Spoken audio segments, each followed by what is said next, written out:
जमालुद्दीन होशियारपुर गांव का रिहायशी था। उसकी काबिलियत और तालीम की वजह से उसको केसीआर की रांची ट्रेन में सिपाही की नौकरी मिली।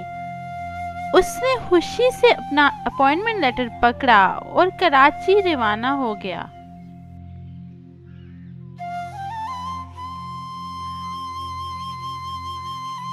सफर काफी लंबा था। आखिरकार 24 घंटे का सफर तय करके वो मुतलका रेलवे स्टेशन, जिसका नाम ड्रिक कॉलोनी स्टेशन था, जा पहुंचा।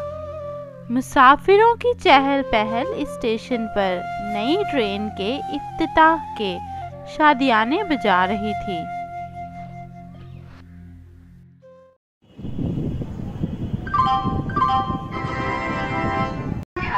गाड़ी क्रमांक 1288 सुपरफास्ट एक्सप्रेस थोड़ी ही देर में प्लेटफॉर्म क्रमांक 3 पर आ रही है।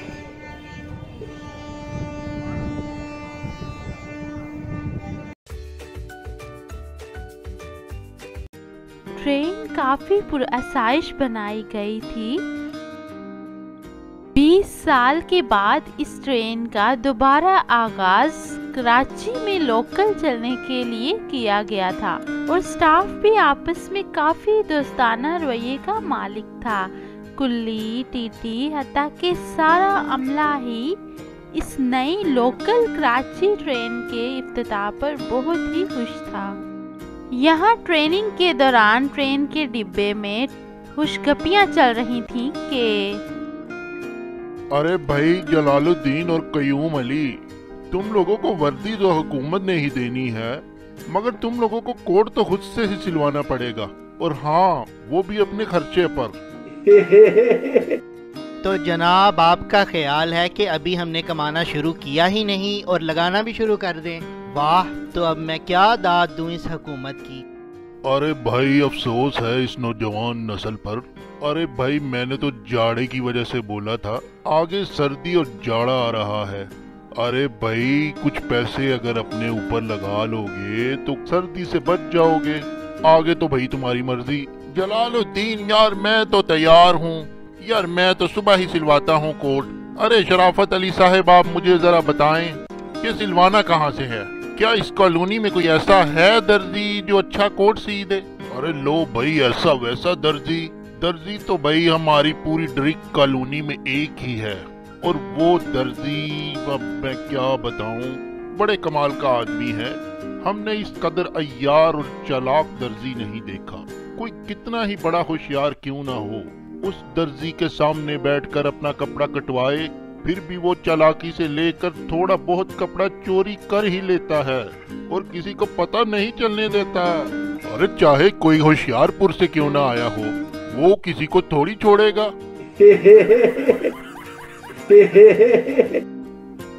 और यूं मजाक मजाक में सब कोलीग्स की आपस में शर्त लग गई। जलालुद्दीन साहब, माना कि आप होशियारपुर से हैं, लेकिन जनाब वो दर्जी भी यहीं का है। वैसे आपकी खिदमत में एक मुहावरा अर्ज है, जितना आपने लंबा 24 घंटे का सफर किया है, उसके बाद तो यही मुहावरा बनता है कि रुलते गए पर चस बड़ी आई है। लो भाई, मेरे सीनियर काबिल इज्जत ऑफिसर्स और मेरे जान से प्यारे साथियों, गो के मामला इज्जत पर आन पड़ा है, तो लगता है उस अय्यार दर्जी की मक्कारी को मात देनी ही पड़ेगी। तो कल ही ले जाते हैं कपड़ा, और हाँ, अगर तो वो मुझसे कपड़ा चोरी ना कर सका तो सुन लीजिए, आप लोगों को मुझे पूरा कराची शहर घुमाना होगा, और अगर मैं हारा तो कराची की मशहूर बिरयानी मेरी तरफ से।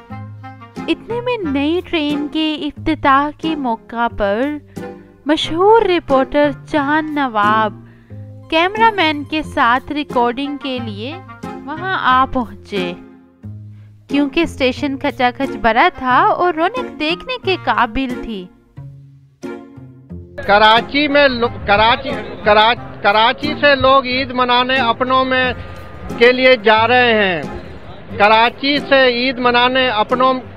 से लोग अपनों में ईद मनाने के लिए अंदरून मुल्क जा रहे हैं। कैमरामैन इस्माइल। कराची से लोग अपनों में ईद मनाने के लिए अंदरून मुल्क जा रहे हैं। कैमरामैन कामिल यूसुफ के साथ चांद नवाब, इंडस न्यूज, कराची। दोबारा एक दफा दे दूं। कराची से अंदरून मुल्क लोग अपनों में ईद मनाने के लिए। और इतने में एक मनचला छिछोरा नई ट्रेन के आगाज पर सेल्फियां लेने आ पहुंचा। अंदरून मुल्क जा रहे। अरे यार क्या करे, गाड़ी चलती, उधर से निकल जा भाई। कराची से लोग अंदरून मुल्क, कराची से लोग ईद मनाने में अंदरून मुल्क जा रहे हैं। कैमरामैन कामिल यूसुफ के साथ चांद नवाब, इंडस न्यूज, कराची। एक दफा दे दूं। कराची से लोग अंदरून मुल्क अपनों में ईद मनाने के लिए जा रहे हैं। कैमरामैन कामिल यूसुफ के साथ चांद नवाब, इंडस न्यूज, कराची। आगे भाई उधर चले जाओ जरा, एक मिनट।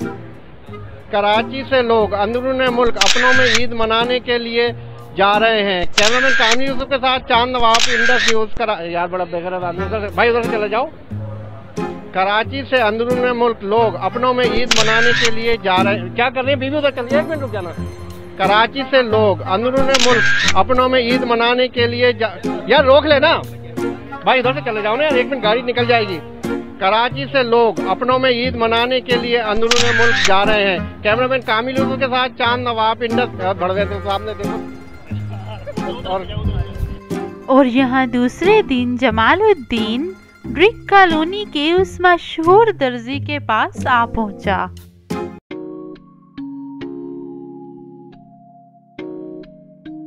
ये जनाब मेरे कोट का कपड़ा है, इसका पुलिस कोट तैयार करना है, मगर बात ये है कि कपड़े की कटाई मेरे सामने करनी है, क्योंकि मैंने आपकी होशियारी और चालाकी की बहुत सारी कहानियाँ सुन रखी हैं।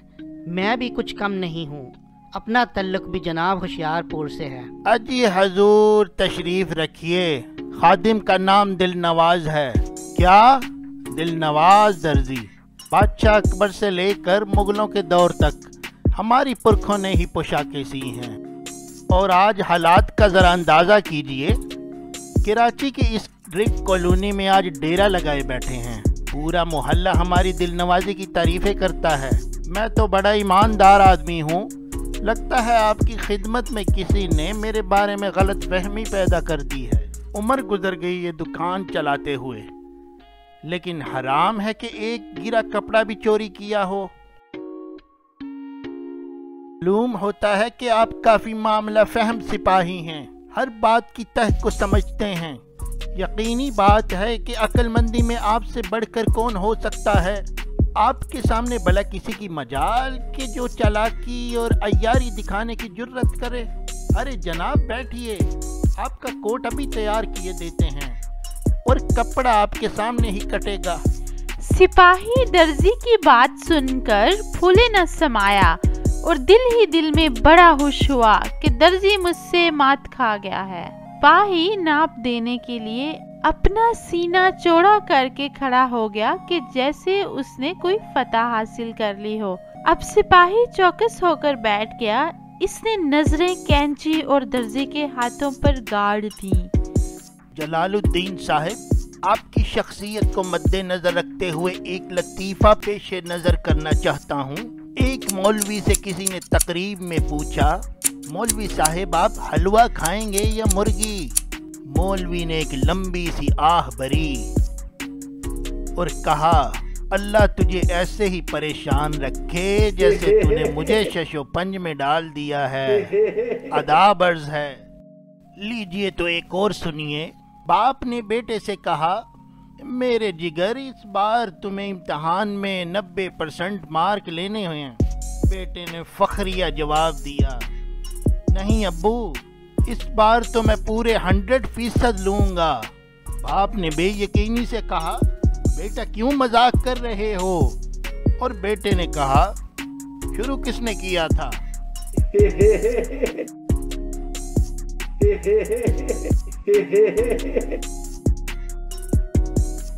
दर्जी जहाँ चालाकी और अयारी में माहिर था, वहाँ वो लतीफ़ा गोई और मस्खरापन में भी अपना सानी ना रखता था।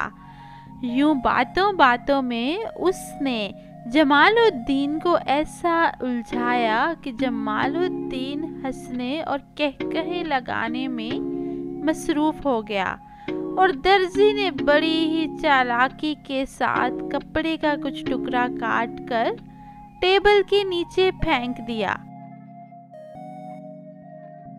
हंसते हंसते जब इसकी हालत जरा संभली तो सर उठाते हुए बोला, यार मास्टर, एक दो लतीफ़ा और सुना दो। तो दर्जी ने मुस्कुराते हुए जवाब दिया, सिपाही जी, लतीफ़ा तो ज़रूर एक सुना दूंगा, मगर फिर आपका कोट ज़्यादा ही तंग हो जाएगा। यूं शर्त हारने पर जमालुद्दीन ने मिज़ारे कायद पर हाज़िरी देने के बाद सबको कराची की मशहूर बिरयानी खिलाई और कई दिन तक सब कोलीग्स आपस में इस वाक़ये को याद करके उसका मजाक उड़ाते रहे और खुशगपियों से लुत्फ़अंदोज़ होते रहे। बच्चों, हमारी कहानियाँ देखने के लिए और नई किस्तें देखने के लिए सब्सक्राइब भी करें और लाइक भी करें।